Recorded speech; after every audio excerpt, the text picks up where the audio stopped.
ఇప్పుడే నేను మచిలీపట్నం పోర్టుకి వెళ్ళొచ్చాను. పోర్టు చూశాను, సర్ప్రైజ్ ఇన్స్పెక్షన్కి వచ్చాను. దగ్గర 3,669 కోట్ల రూపాయల ఖర్చుతో పీపీ మోడల్లో ఈ ప్రాజెక్టు పూర్తి అవ్వాలి. అక్టోబర్ 2025కే పూర్తి చేయాల్సిన అవసరం ఉంది. కానీ పనులు మాత్రం 26% ఇప్పటికి పూర్తయినాయి. 24% 865 కోట్ల రూపాయల వర్త్ పనులు పూర్తయినాయి. రేపు ఎల్లుండో డెవలపర్ పిలిపించి గట్టిగా చెప్తాను. చెప్పి ఎట్టి పరిస్థితుల్లో 25కు పూర్తయ్యేట్టుగా ఈ ప్రాజెక్ట్ని స్పీడప్ చేస్తాం. దీంట్లో కూడా నేను అక్కడ పోయినప్పుడు ఒక నోటు కూడా ఇచ్చారు, చూశాను. గవర్నమెంట్ ల్యాండ్ ఒక 32 ఎకరాలు ఇవ్వాలి, ఒక 6 ఎకరాల 36 సెంట్లు అక్వైర్ చేయాలి. మొత్తం కలిసి ఈ ప్రాజెక్టుకి 38 ఎకరాల 36 సెంట్లు ఇవ్వాలి. అది కూడా కలెక్టర్ చెప్పాను. ఆ వర్క్ కూడా ఇమ్మీడియట్ కంప్లీట్ చేస్తారు. ఇది అయిన తర్వాత ఇక్కడ మొత్తం స్టార్టింగ్ 4 బర్తలు వస్తాయి. అల్టిమేట్గా మాస్టర్ ప్లాన్లో 16 వరకు వెళ్ళే అవకాశం ఉంటుంది. ఫైనల్ ప్రాజెక్టులో 3,696 ఎకరాలు ల్యాండ్ కూడా కావాలి. ఇప్పుడిప్పుడే స్పీడప్ అవుతుంది.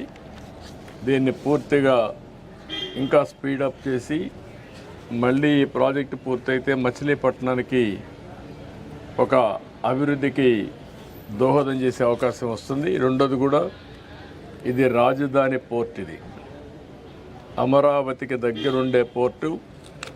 ఒక 45 నిమిషాలు, 1 గంటలో ఇక్కడికి వచ్చే అవకాశం ఉంటుంది. కాబట్టి ఈ పోర్ట్ని అన్ని విధాలు అభివృద్ధి చేసుకుంటే ఈ ప్రాంత ప్రజలకే కాకుండా రాజధానికి కూడా ఎంతో ఉపయోగపడే పరిస్థితి వస్తుంది. దానికి కూడా స్ట్రీమ్ లైన్ చేస్తాం.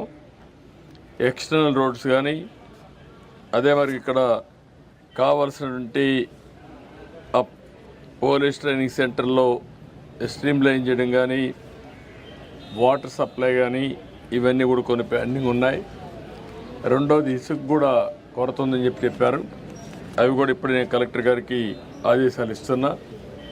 ఈ ప్రాజెక్టుకి ఫాస్ట్ ట్రాక్లో రా మెటీరియల్ కానీ, లేకుంటే వాళ్ళకి కావలసినటువంటి సదుపాయాలు కానీ అన్నీ కూడా పూర్తి చేసి దీన్ని అనుకున్న టైంలో పూర్తి చేయడం ఒక బాధ్యతగా పెట్టుకుంటున్నాం. అది కూడా పూర్తి చేస్తాం. ఈ ప్రాజెక్టుని పూర్తి చేయడమే కాకుండా ఈ ప్రాంతంలో పరిశ్రమలకు కూడా మనం నాంది పెరిగితే ఎక్స్పోర్ట్ చేయడానికి వస్తుంది. కంటైనర్ పోర్టు కింద దీన్ని అభివృద్ధి చేయగలిగితే నాగ్పూర్ నుంచి కానీ, తెలంగాణ నుంచి అయితే డ్రై పోర్టు కింద దీన్ని ఇంటిగ్రేట్ చేసే అవకాశాలు ఉంటాయి. వేరియస్ ఆపర్చునిటీస్ ఉన్నాయి. మన రాష్ట్రంలో కాకుండా నైబరింగ్ రాష్ట్రంలో ఏవైతే ల్యాండ్ ఉండే రాష్ట్రాలు ఉన్నాయో అవన్నీ కూడా చేసుకుంటాం. అల్టిమేట్గా ఈ పోర్ట్ని ఒక మంచి పోర్టుగా అభివృద్ధి చేయాలని చెప్పి అనుకుంటున్నాం. అది కూడా చేస్తాం. అదే మరి సిటీకి నేను ఇంత మునిపే చెప్పాను, ఆ పనులన్నిటి కమిట్మెంట్ ఉంది, తప్పకుండా చేస్తాం. ఇది బ్రీఫ్గా ఈ పోర్ట్ గురించి ఎక్కువ ఎంఫసైజ్ చేయాలనే ఉద్దేశంతోనే మళ్ళీ ఒకసారి మిమ్మల్ని రమ్మన్నాను. మీరు రాలేకపోయారు. దీనికి ఎన్నో ఉద్యమాలు చేశారు, సంవత్సరాల కొద్ది ఉద్యమాలు చేశారు. దగ్గర 2 ఏళ్ళు 3 ఏళ్ళు ఉద్యమాలు చేస్తే ఆ రోజు పోర్ట్ని నేను ప్రారంభించిన పోర్ట్ని మళ్ళా మార్చారు. అయినా ఇప్పుడు మళ్ళీ దీన్ని డిస్టర్బ్ చేయడం నాకు ఇష్టం లేదు. అది విధ్వంసం అవుతుంది. ఆ రోజు చేసిన విధ్వంసం మళ్ళీ ఇంకొకసారి పునరావృతం కావడానికి వీలు లేదు. ఎట్టి పరిస్థితి దీన్ని పూర్తి చేస్తాం.